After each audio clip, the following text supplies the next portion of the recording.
धर्मदास मोरी लाख दुहाई, और मूल शब्द बार ना जाई। पवित्र ज्ञान तुम जग में भाखो, मूल ज्ञान गुप्त तुम राखो। गोई माने गुप्त रखो, मूल ज्ञान बाहर जो पर ही, ये बिचली पीढ़ी हंस वंश हंस नी तरही।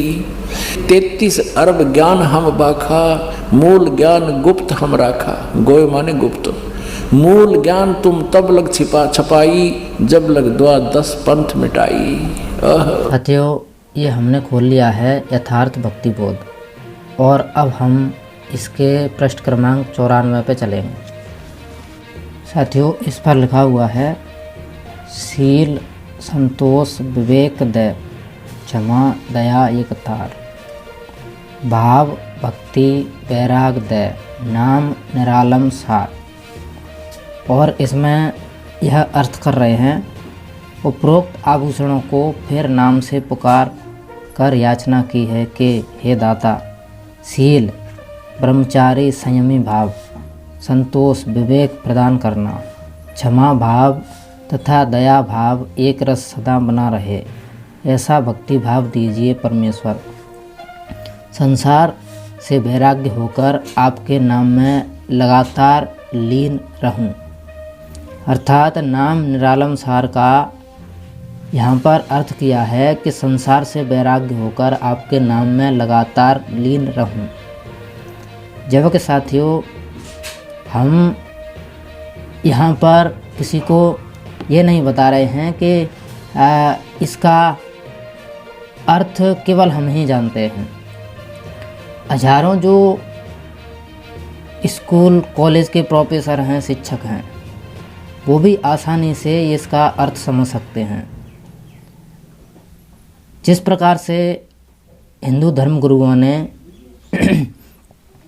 गीता में ब्रज शब्द का अर्थ आना लिखा है, जबकि उसका जाना होता है, इसी प्रकार यहाँ पर इसका अर्थ नाम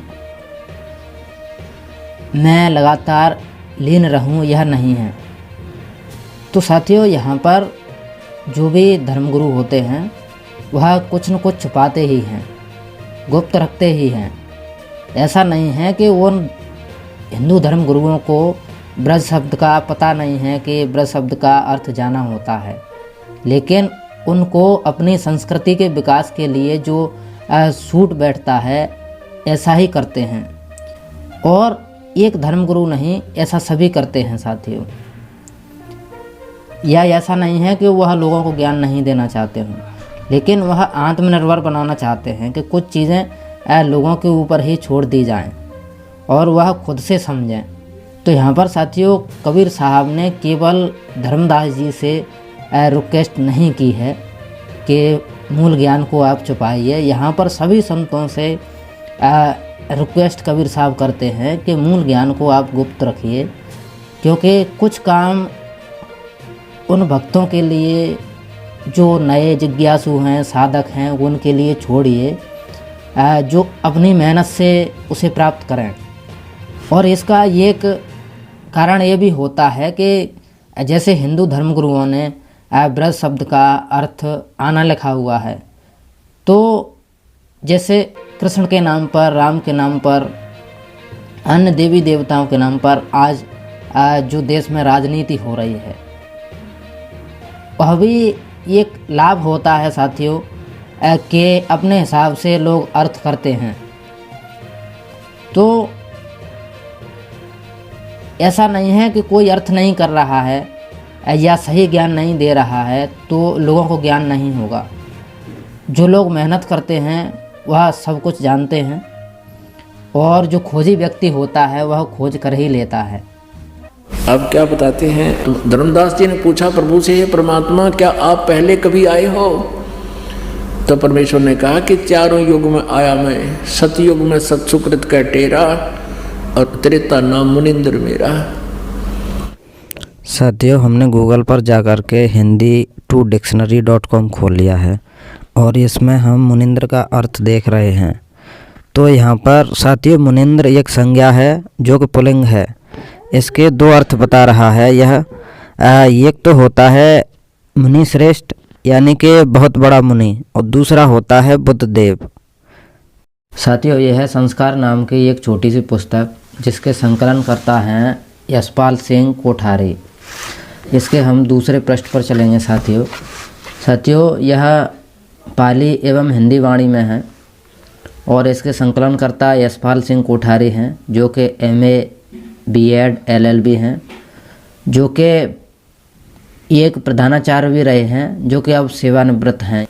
और साथियों, यह जो पुस्तक है 2019 से निकलती है और 2019 में 3000 प्रतियाँ इन्होंने छपवाई, 2020 में 4000 प्रतियाँ, 2021 में 4000 प्रतियाँ। जब इतनी सारी प्रतियाँ छप रही हैं और लोगों तक पहुंच रही हैं, तो इससे पता चलता है कि पाठकों में इस पुस्तक की मांग भी भरपूर है।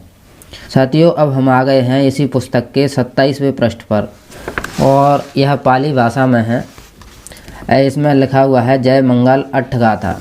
तो साथियों, इसमें हम जो आपको बताना चाहते हैं वो ये है कि जो मुनींद्र शब्द है वह बुद्ध के लिए ही प्रयोग होता है, अन्य कहीं भी ऐसा प्रमाण नहीं है, साहित्यिक साक्ष्य नहीं है कि किसी और के लिए मुनींद्र शब्द का प्रयोग किया जा सके।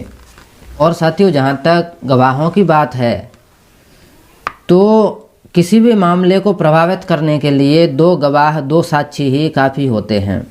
और यशपाल सिंह कोठारी एक संकलन करता है, तो ये जो मुनींद्र शब्द है वह बुद्ध के लिए ही प्रयोग किया जाता है और बौद्ध साहित्य का शब्द है मुनींद्र। मुनींद्र जो शब्द है यह पाली भाषा से निकल के आया है, जो कि मुनिंदो नाम से है, जिसको हम हिंदी में मुनींद्र कहते हैं। यह संस्कृत भाषा का शब्द नहीं है, यह पाली भाषा का शब्द है। और यदि किसी को ऐसा लगता है कि हम झूठ बोल रहे हैं या ये इन ग्रंथों में गलत लिखा हुआ है, तो उनसे निवेदन है कि वह कृपया संस्कृत के साहित्य में वेद, गीता आदि में वह इस शब्द का प्रमाण दिखाएं। द्वापर में करुणा में कहाया और कलयुग नाम कबीर धराया। 12वां पंथ जिसे चला गरीबदास जी को, उसका जिक्र है ये। आज्ञा रहे ब्रह्म बोध लावे, कोली चमार सबके घर खावे, और साख हमारी ले जीव समझावे, असंख जन्म ठोर नहीं पावे। 12वें पंथ प्रगट हो बानी। अब 12वें पंथ गरीबदास जी वाले पंथ के विषय में चर्चा चल रही है कि मेरी वाणी यानी मेरी महिमा की वाणी पुनः प्रकट होगी गरीबदास जी द्वारा। परमेश्वर कबीर जी गरीबदास जी को मिले थे। गरीबदास जी काल के दूत नहीं थे, गरीबदास जी ने तो सही ज्ञान दिया, लेकिन आगे वाले कबीर गरीबदास के पंथियों ने उसको समझा नहीं। अब 12वें पंथ प्रगट हो हवा वाणी है नहीं, प्रगट हुआ वाणी और शब्द हमारे की निर्णय ठानी। अब गरीबदास जी के बाद जितने भी उनके अनुयायी हुए हैं वो परमेश्वर की वाणी जो गरीबदास जी ने महिमा लिखी है वो समझ नहीं सके।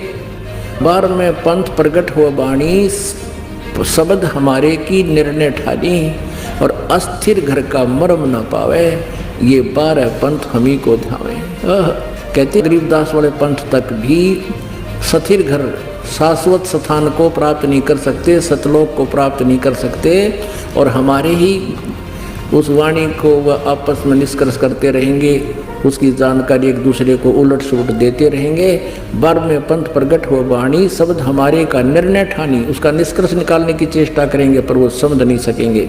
अस्थिर घर यानी सनातन परम धाम को प्राप्त नहीं कर सकते, उसका धाम का मर्म नहीं पाएंगे, ये 12 पंथ हमें को धावे। आगे स्पष्ट कर दिया परमेश्वर ने, 12वें पंथ हम ही चल आवे, हम स्वयं आएंगे गरीबदास वाले पंथ में, यानी गरीबदास के रूप में नहीं, उसके पंथ में आगे चल के 12वें पंथ हम ही चल आवे और सब पंथ मिट एक ही पंथ चलावे।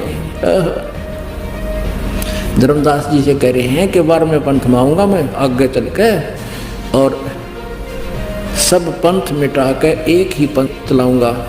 अब वो अपना परमात्मा दास भेज दिया, अपना वही और शक्ति उन्हीं की काम कर रही है।